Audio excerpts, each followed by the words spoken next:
ایک راز کی بات بتاؤں، خدا آپ کو بہت چاہتا ہے، خدا آپ سے بہت ٹوٹ کے محبت کرتا ہے۔ کوئی آپ کو چاہے خدا کے لیے یہی بس ہے۔ وہ کہتا ہے بس جو مجھے اپنی محبت چاہیے تھی نا، اس کی بس میں تو نہیں ہے مجھ سے اس طرح محبت کر سکے، یہ جو اپنے بھائی کو چاہ رہا ہے یہی کافی۔ اور اگر آپ اپنے کسی بھائی کی کو نقصان پہنچاتے ہیں، جھوٹ بولتے ہیں، غیبت، تہمت، بہتان، خدا کا کیا نقصان ہے اس میں؟ خدا کا تو کوئی نقصان نہیں۔ خدا کے دین کا کیا نقصان ہے؟ دین کا بھی کوئی نقصان نہیں ہے۔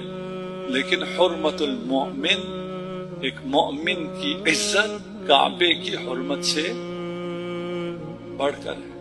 اس کا مطلب پتہ ہے، اللہ کو اپنے گھر سے زیادہ آپ پسند، عزت کا تعین اللہ نے کرنا ہے۔ کعبے سے زیادہ آپ کی عزت اللہ کو عزیز ہے، یعنی کعبے سے زیادہ اللہ کو آپ سے محبت ہے۔ اللہ اکبر۔